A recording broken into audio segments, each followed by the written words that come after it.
Konferensi pers yang sedang berlangsung saat ini, namun tadi yang kami tangkap sejumlah informasi di mana saat ini petugas masih berfokus untuk mencari para korban, di mana ada 4 titik yang tadi disebutkan akan menjadi fokus utama dari pencarian. Saya kembali bertanya ke Pak Agung. Pak Agung, tadi sudah kita lihat gitu ya medannya seperti apa, kemudian ada beberapa serpihan pesawat, tadi Anda sebutkan juga kemungkinan nih badan pesawatnya ada di bawah gitu ya, di bawah dari lokasi serpihan yang kecil-kecil ini. Bagaimana nih kemudian bisa menjangkau lokasi yang tadi disampaikan bisa berjarak 200 meter ke bawah? Tentu memerlukan keahlian khusus bagi tim SAR dan pasukan khusus ya. Seperti kalau komando pasukan gerak cepat memang dilatih untuk ini. Nah, untuk Basarnas kita, saya kira juga mereka cukup dilatih untuk seperti ini. Namun kita bisa perhatikan sekarang mengenai cuaca ya. Saya dapat informasi bahwa kemarin pada pukul 12 siang tengah hari waktu Indonesia Tengah di sana itu memang cuaca di bandaranya cerah 8 km dan sedikit ada perawanan di perbukitan, daerah perbukitan di mana pesawat ini jatuh. Namun kita tahu bahwa kalau ada awan timbul di atas bukit itu sebetulnya awannya bukan sekedar awan karena pemanasan langsung ya, tapi sebetulnya awan itu timbul karena adanya angin. Jadi anginnya pada saat kemarin itu cukup kencang, antara 20 sampai 35 knots, itu kencang sekali. Itu sampai 60 mungkin 50 km per jam, itu cepat sekali. Dan angin yang kan sekarang udah musim bulan Desember ini musim hujan ya. Anginnya itu melimpah membawa uap air naik ke atas bukit, dan karena kalau di ketinggian normal itu udara itu sanggup menampung 95% air umpamanya dalam udara. Namun saat dia naik ke atas karena tekanan udara yang berkurang, maka sebagian daripada uap air di dalam udara itu berubah menjadi awan. Jadi awannya terbentuk dengan cara yang unik, tidak sekedar pemanasan biasa, tapi karena udara yang dibawa ke atas dan dia dilepaskan karena udara tersebut tidak sanggup menampung lebih banyak air di dalamnya. Nah, air itu berubah jadi awan. Namun masalah yang timbul bukan itu. Pada saat proses airnya dikeluarkan, maka angin itu mendapatkan tambahan energi atau kalori. Dan energi ini yang saat dia di atas puncak dan terlempar ke balik bukit atau punggung gunung atau punggung bukit, itu menjadi turbulensi. Nah, turbulensinya sangat kencang. Makanya banyak sekali terjadi kecelakaan ataupun kejadian-kecelakaan di daerah bergunungan, bukit, di Papua atau dalam hal ini juga di Makassar ini. Akibat ada turbulensi yang membuat pesawat itu yang mungkin ketinggiannya tidak ada masalah menjadi terhempas dan menurunkan ketinggiannya dan menghantam ini. Jadi melihat daripada kondisi seperti ini jelas awan-awan ini bukan awan, pada saat kemarin bukan awan yang dibawa dari jauh, karena awan itu hanya terbentuk di sekitar puncak itu. Oke. Yang timbul karena ada angin yang kencang membawa udara ke atas dan menjadi uap air menjadi awan. Namun efek sampingannya adalah turbulensi yang cukup besar di situ. Dan sekarang para ini juga mengeluh kan, ini udaranya kencang sekali nih anginnya. Berarti kurang lebih sama seperti mungkin kejadian yang kemarin gitu ya, suasana kondisi anginnya juga sama mungkin seperti yang kemarin terjadi. Makin siang malah makin kencang kan. Oke. Makin kencang dan makin kuat itu turbulensinya karena angin yang lewat makin cepat. 25-30 knot itu kencang sekali itu. Dan turbulensi yang dihasilkan berbahaya. Nah, tapi kemudian dengan misalnya kita tahu sekarang sedang musim hujan, cuaca ekstrim di mana-mana. Apakah memang sebelumnya dari pihak penerbangan ataupun dari misalnya dari menara kontrol, bagaimana kemudian memberitahukan kondisi cuaca di sekitar ataupun di jalur yang dilewati oleh pesawat untuk menjaga keamanannya gitu, Pak? Itu pasti, karena di setiap bandara itu secara teratur setiap beberapa jam sekali, dan kadang-kadang juga ini ada frekuensi khusus yang memberitahukan situasi cuaca di bandara dan sekelilingnya. Dan para penerbang juga bisa mendapatkan akses sebelum terbang dan itu bisa diinformasikan. Karena memang di atas perbukitan ini bukan jalur terbang sebetulnya, jalur pendekatannya adalah di sebelah baratnya lagi. Jadi pesawat ini pertanyaannya kenapa pesawat ini melambung lewat bukit itu nanti tim KNKT yang menemukan. Namun yang jelas adalah gini, dalam dunia penerbangan itu semua diatur dengan Civil Aviation Safety Regulation. Jadi peraturan keselamatan penerbangan sipil, penerbangnya itu sudah diatur, dia harus terlatih, dia harus, bayangkan mereka itu harus simulator loh, setiap 6 bulan. Mereka harus cek kesehatan setiap 6 bulan. Kemudian pesawat sendiri diperiksa setiap tahunnya, termasuk semuanya lengkap, termasuk ELT-nya diperiksa, alat navigasi diperiksa, alat komunikasi diperiksa, mesin semua diperiksa. Bahkan para pilotnya atau krunya yang memelihara pesawat juga harus mengalami setiap tahun ada ujian tertulis, simulator, kemudian semua pendukungnya termasuk meteorologi penerbangan semua harus setiap waktu berkala mengalami harus dididik ulang dan diuji ulang. Jadi sebetulnya semua memang ditujukan untuk menjaga keselamatan penerbangan pada tingkat yang tertinggi. Namun tetap namanya manusia, namanya peralatan tetap ada miss-nya. Biasanya kalau cuma satu ada yang menyimpang ataupun kurang, itu tidak akan jadi kecelakaan. Tetapi biasanya ada akumulasi daripada beberapa hal, manajemennya, man-nya, mesinnya, perawatannya, cuacanya, nah itu baru terjadi seperti ini. Nah, makanya tidak bisa ngambil kesimpulan daripada kecelakaan ini dengan hanya melihat satu sisi. Jadi sekali lagi bahwa dalam dunia penerbangan semuanya itu sudah diatur, ditata, diuji, dilatih, dicek lagi, dicek lagi, dicek lagi. Kalau mungkin di masa depan akan ada pelatihan khusus bagi penerbang untuk terbang di ketinggian rendah atau terbang di pegunungan. Itu harus ada latihan khusus. Ini dia yang mungkin belum diantisipasi, jalur yang seharusnya tidak menjadi jalur penerbangan kemudian dilewati, entah karena faktor apa gitu ya, mungkin karena visibilitas yang kurang atau misalnya butuh mendarat darurat atau seperti apa, kita tidak tahu seperti apa kondisi di atas sana sebelum black box ditemukan. Tapi kalau kita melihat kemarin informasi awal cuaca di sana lagi-lagi berawan, angin kencang, tapi visibilitas itu di sekitar 8 km. Kalau itu tuh sebenarnya aman nggak sih Pak? Sekali lagi cuaca dari bandara ICUT 8 km, bandara cerah, ceria. Di bandara ada masalah. Kemudian ada catatan, ada sedikit perawanan di daerah perbukitan. Namun sedikit perawanan dari jauh, mungkin hanya 1 oktas atau 2 oktas atau hanya 2/8 di situ. Tetapi masalahnya sekarang pesawat ini berada di perbukitan itu. Yang sedikit dari jauh di situ adalah menyelimuti puncak-puncak lereng tebing yang kalau dia tidak punya excess altitude, maka sangat berbahaya bagi dia. Kalau itu visual, tidak ada awan, nggak ada masalah, pesawat dengan mudah menghindar. Tapi kalau dia berawan dan dia tidak melihat dan ketinggiannya juga minimum, maka itu akan terjadi masalah. Oke, dan itu yang kemungkinan visibilitasnya jadi mereka tidak bisa melihat di lapangan ketika awannya banyak, dari jauhnya sedikit tapi dari dekat ternyata banyak. Pilihan penerbang adalah bila dia tidak lihat visual luar, maka dia harus cancel VFR, membatalkan penerbangan visual flight rules. Dia harus pindah IFR. Tapi begitu pindah IFR, dia harus ikut kaidah penerbangan instrumen, yaitu ketinggiannya, arahnya. Nah, untuk kaidah penerbangan instrumen, maka dia tidak bisa terbang di ketinggian itu. Dia harus naik di ketinggian. Kalau dari arah, kalau nggak salah, area saya nggak tahu 7.000 feet atau 8.000 feet. Dia harus naik ke 7.000-8.000 feet. Dan dengan ketinggian itu baru dia mendekati, masuk ke initial atau holding point. Di sana baru dia turun, masuk ke initial approach untuk instrument landing system. Jadi nggak bisa kita nyampur VFR dengan IFR, nggak bisa. Terbang visual bisa dengan melihat instrumen, tapi statusnya visual, ngelihat bawah, clear. Terbang visual tidak boleh terbang masuk awan. Nah, kalau dia terbang dengan situasi berawan, maka dia harus masuk kaidah instrumen flight rules. Nah, instrumen flight rules mengharuskan dia terbang pada ketinggian tertentu, jalur tertentu. Kalaupun dia tidak harus jalur karena dia berasal dari mana. Jadi bandara pun didatangi dari semua arah, nggak ada masalah. Namun tidak semua tempat sama ketinggiannya. Kalau tempat yang berbukit ketinggiannya lebih tinggi mendekatnya. Kalau tempat yang datar lebih rendah. Nah, mestinya di tempat yang tinggi seperti ini ketinggian mendekat lebih ini. Namun dia boleh juga terbang rendah, nggak masalah. Syaratnya harus visual, harus visibility-nya terbuka.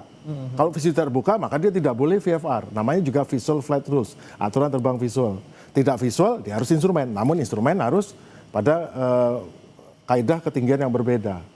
Nah, yang sebagai orang awam di dunia penerbangan Pak, yang kemudian jadi pertanyaan saya adalah ketika visual tidak terlihat, harus pakai instrumen tadi seperti Anda sebutkan. Nah, itu keputusan untuk bisa mengambil keputusan tertentu, misalnya mau ketinggian tertentu atau segala macam itu, keputusan pribadi dari pilot atau koordinasi? Itu adalah juga? pilot in command keputusan. Dan tapi gini ya, dalam penerbangan itu ada pilot dan co-pilot. Maka diajarkan namanya crew resource management. Di mana koordinasi kerjasama antara pilot, crew resource management, ditambah juga dengan dia koordinasi dengan ATC di bawah.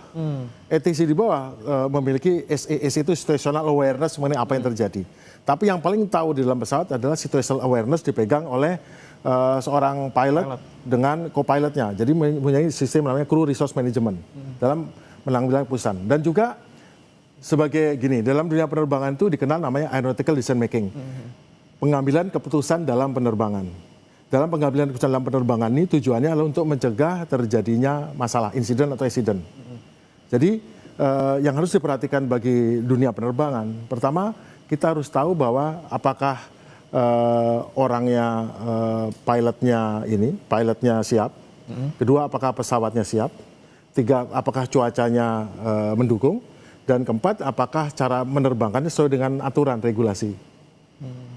Nah, pilotnya siap nggak? Pilotnya siap, dia terlatih, dia teruji, dia berpengalaman, jam terbang banyak. Pesawatnya siap nggak? Pesawatnya diperiksa dengan baik, tidak ada masalah dengan sistemnya, tidak ada masalah dengan engine-nya, instrumennya bagus. Meteorologi, cuacanya, bagus nggak cuacanya? Atau lingkungan, setelah lingkungan. Apakah cuacanya bagus, apakah bandaranya oke, apakah ATC-nya pandai, atau ATC-nya terlatih. Dan terakhir sistem terbangnya, apakah terbangnya dengan menggunakan standar operasi yang benar, sesuai dengan regulasi enggak? Apakah dia terbang cukup bahan bakarnya, apakah terbang cukup cara terbangnya sesuai dengan ketinggian. Nah itu adalah 4 faktor. Karena masalah terbesar itu adalah sifat hazardous attitude. Hazardous attitude ini atau sikap berbahaya yang dimiliki oleh entah itu krunya saja atau mungkin secara sistem perusahaannya atau oleh yang mengawakinya, baik yang di darat atau di udara. Yaitu ada satu sifat macho. Macho itu sifat merasa tahu, benar, merasa jagoan. Kedua, sifat invulnerability, merasa kebal, udah nggak mungkin terjadi pada diri saya. Tiga adalah adalah buru-buru, impulsivity, buru-buru. Keempat adalah masa anti-authority, nggak mau ikut aturan. Dan terakhir adalah sifat yang resignation, pasrah. 5, hazardous attitude ini yang dicegah dengan semua pelatihan dalam mengambil keputusan. Pelatihan yang disusun oleh Dirjen Perhubungan Udara untuk melatih penerbang, teknisi, awak, semuanya itu disusun untuk menghindari timbulnya hazardous attitude baik pada personilnya atau pada timnya atau manajemen atau perusahaannya. Oke, let's say ketika semuanya normal gitu Pak, seorang pilot normal, keadaan tidak punya activity yang seperti itu, yang hazardous tadi, apakah kemudian tadi misalnya ada kondisi yang harus diambil keputusannya, visibilitas rendah, apakah yang harus dilakukan pertama kali itu menaikkan kecepatan atau seperti apa? Tahan dulu Pak Agung, kita akan bahas usai jeda. Saudara, tetap bersama kami di Breaking News Kompas TV.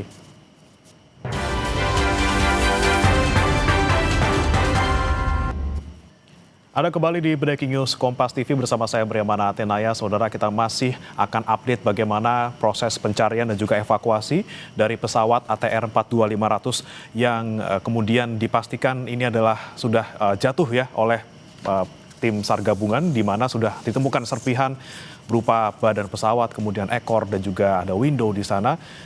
Bagaimana kemudian tadi konferensi pers yang disampaikan oleh tim gabungan, cuaca dan juga medan yang terjal menjadi kendala dari tim gabungan untuk bisa menemukan badan utama pesawat dan juga mengevakuasi korban yang kemungkinan juga ada di lokasi jatuhnya serpihan pesawat.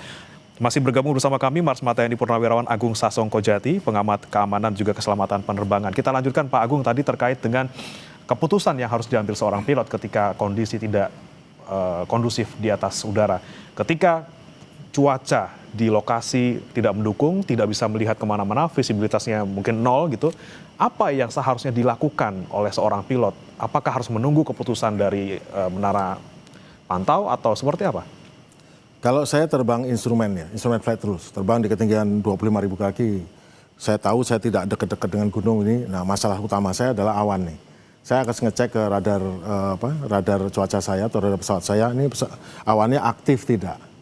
Kalau awannya tidak aktif dan juga saya percaya diri, saya terbang instrumen, saya akan bablas tembus saja. Saya terus saja masuk awan, nggak ada masalah. Awan aktif itu? Awan aktif itu awan yang tumbuh, awan konvektif. Awan yang timbul karena ada pemanasan di bawah, naik ke atas timbul. Biasanya awan kumulus yang menjadi cumulonimbus.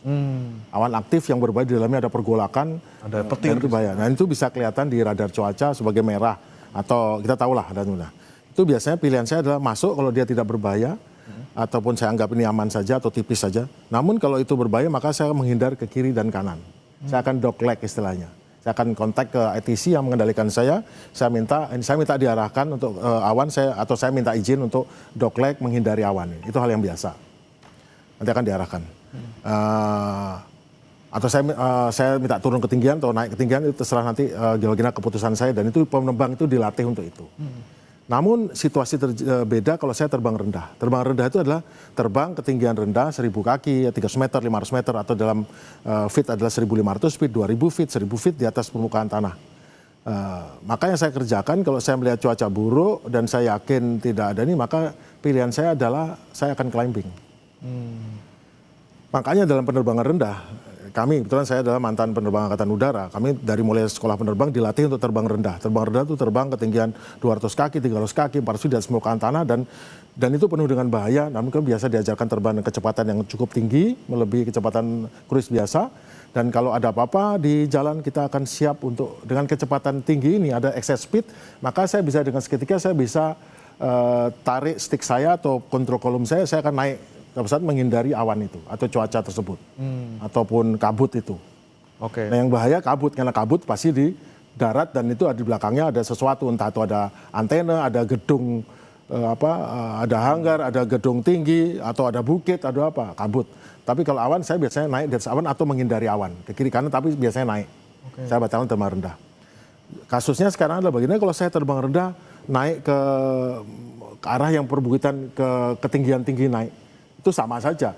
Begitu saya ngeliat awan, maka pertama jangan sampai masuk awan, kemudian kalau tidak bisa masuk ya saya akan climbing. Tentu dengan excess speed ini. Itu baik climbing atau menuju ke arah yang menurut saya lebih aman.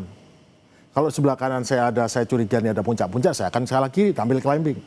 Kalau saya tidak ada pilihan, maka pilihan saya cuma climbing. Toh saya punya excess speed. Selama saya belum stall, saya akan climbing terus. Kenapa? Karena pilihan saya adalah cuma naik ke atas, itu pilihan saya itu. Dan itu terlatih. Nah kami di Angkatan Udara itu terlatih untuk itu. Karena memang kerjaan kita adalah terbang rendah adalah bagian daripada kami yang dilatih di sekolah penerbang untuk itu. Jadi bukannya sekedar terbang yang aman, instrumen, namun kami juga diajarkan terbang misi-misi yang membutuhkan keterbangan rendah. Karena biasanya misi terbang rendah itu adalah untuk menghindari radar, untuk penerbangan tempur menghindari radar, semua. Tempur, transport, heli, terbang rendah menghindari radar, dan juga keperluan-keperluan misi militer lainnya. Terbang rendah itu penerbangan yang berbeda dengan penerbangan komersil ataupun penerbangan penumpang gitu ya Pak ya? Nah, penerbangan komersil bisa juga terbang rendah. Beberapa teman-teman yang biasa terbang di Irian atau terbang di daerah yang cukup ketinggian tinggi itu juga terlatih terbang rendah. Tidak cukup terbang rendah, terbang juga following the terrain, kemudian terbang di dalam di antara jurang-jurang, itu memiliki skill dan itu dilatih. Itu bukan dapat dari pengalaman saja, namun itu dilatih. Di dalam penerbangan tidak ada yang namanya dapat dari pengalaman, semua dilatih. Setelah dilatih baru itu jadi pengalaman. Termasuk dalam latihan itu, baik secara langsung dan secara simulasi, itu dilatihkan tidak saja terbang normal, tapi juga situasi-situasi darurat yang mungkin dihadapi penerbang. Termasuk terbang rendah pun, itu mestinya juga dilatih terbang rendah dengan menghadapi situasi darurat. Dan itu paling bagus di simulator. Oke. Nah tapi kemudian yang jadi pertanyaan saya, ketika sebuah pesawat itu pesawat patroli, ada pesawat komersil, tentu ada SOP yang berbeda Pak untuk bagaimana menerbangkan dan juga bagaimana menjaga keselamatan dan keamanannya. Itu seperti apa perbedaannya sebenarnya Pak? Secara generik untuk normal prosedur sama emergency prosedur itu sama-sama saja. Namun untuk operasional prosedur penerbangannya tentu berbeda untuk terbang yang misi yang tidak misi transportasi biasa. Ada beberapa yang harus disiapkan, antara lain mungkin kalau terbang rendah yang mungkin memerlukan tambahan daripada alat sensor, kemudian terbang rendah yang memerlukan alat navigasi tambahan, kemudian terbang rendah ini juga memerlukan alat seperti alat bantu, seperti alat sensor penglihatan malam kalau dia lewat malam, atau hal-hal lain yang biasanya pesawat yang bisa terbang memiliki power yang lebih, sehingga dengan power lebih diharapkan dia bisa excess power ini bisa digunakan untuk dia seketika menghindar daripada situasi darurat atau tabrakan yang bisa dihindari. Baik. Kita kembali ke ini Pak, kronologi kemudian ketika pesawat ini hilang kontak gitu ya. Sebelumnya disebutkan bahwa kan awalnya sudah mau sinyal mau ke pendekatan ke jalur untuk mendarat gitu ya Pak ya. Kemudian tahu-tahu pindah jalur. Nah, ketika pesawat itu pindah jalur, kemungkinannya apa Pak? Apakah kemudian error di pesawatnya ataupun navigasinya, atau mungkin si pilot itu sedang tadi keadaan darurat harus menghindari sesuatu? Apa kemungkinan yang bisa terjadi Pak? Mungkin istilah pindah jalur tidak tepat. Jadi untuk mendarat di runway 21 Lanut Bandara Hasanuddin, itu untuk masuk dia pertama ada namanya poin Openg dan poin Kibab. Kabib ya kalau saya lupa namanya. Nah poin Openg itu jaraknya sekitar 21 nautical mile dengan ketinggian sekitar 6.000 kaki. Jadi ada kelurusan runway 21 nautical mile atau sekitar 21 itu sekitar 35 km di jelasan, ketinggian 6.000 kaki. Pesawat itu harus berada di posisi itu mengarah ke runway. Itu jalur, habis itu nanti dia akan turun pada jarak poin tertentu, jarak ketinggian sekian dia turun. Dan itu aman sekali karena di situ nggak ada pegunungan. Namun di sisi sebelah timur itu ada pegunungan. Masalahnya pesawat ini tidak di situ tapi dia ke timur, ke pegunungan dengan ketinggian tidak 6.000 tapi dia di atas pegunungan ini. Nah sekarang masalahnya apa? Pertama ada masalah-masalah mungkin navigasi, alat navigasinya rusak. Dan saya sudah jelaskan juga mungkin kemarin bahwa ada situasi tertentu di mana sekarang kita sangat tergantung pada Global Positioning System Satellite. GPS ya. Meskipun kita tahu satelit itu tidak hanya GPS Amerika tapi juga ada Beidou Cina dan ada GLONASS dari Rusia ya. Dan juga dari Eropa juga ada. Namun ada situasi tertentu contohnya seperti kemarin perang ataupun konflik antara Iran dan Israel di mana Israel mengerahkan alat sistem perang cybernya sehingga GPS kota Tel Aviv berada di Jordania gitu. Sehingga diharapkan rudal yang menggunakan GPS untuk menabrak Tel Aviv menjadi jatuhnya di tempat lain. Jadi sekarang ada masalah-masalah yaitu mungkin ada jamming. Tapi jamming ini mungkin bukan jamming sengaja, mungkin jamming secara elektronik bisa menimbulkan gangguan pada GPS atau juga kerusakan sistem navigasinya atau hal lain. Dan ini kita nggak bisa tahu, ini baru tahunya nanti setelah black box dan visual data recorder, flight data recorder, kemudian video cockpit recorder didapatkan oleh KNKT. Berarti... Namun kemungkinan adanya kerusakan ataupun kesalahan daripada alat navigasi atau tidak, itu bisa juga. Oke, kemungkinan navigasi yang tadi bermasalah entah dari dalam tanda kutip sinyalnya atau mungkin alatnya yang rusak, kita masih belum tahu. Sinyalnya gitu. Apapun itu bisa terjadi. Saya bisa hanya mengira-ngira ataupun menyebutkan, tetapi persisnya itu nanti hanya KNKT yang tahu itu. Jadi makanya harapan kita ini segera dapat black box dan flight cockpit recordernya ini. Dari situ sudah tahu apa yang terjadi.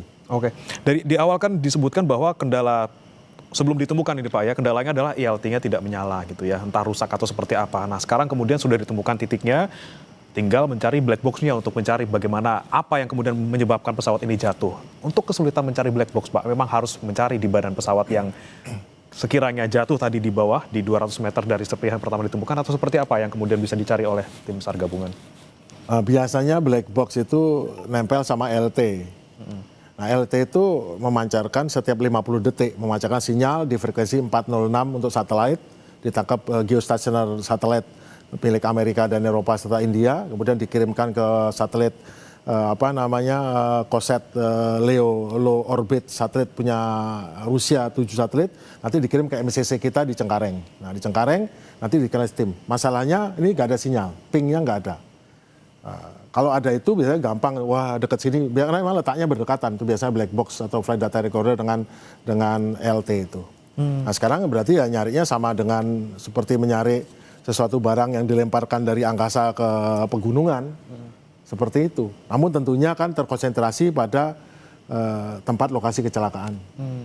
Nah itu yang mungkin menjadi menjadi hambatan untuk kesulitannya. Sama seperti mencari benda apapun, tidak hanya apapun jatuh di pegunungan seperti ini, cukup sulit untuk mencarinya. Oke, kesulitan mencari karena lagi-lagi sinyal dari ILT-nya tidak ada, karena satu paling tidak mendekati nempel gitu ya Pak ya si ILT dengan black box ini. Nah, kita akan nanti bahas lagi Pak Agung, tapi saudara jangan beranjak dulu, kita akan kembali usai jeda berikut ini.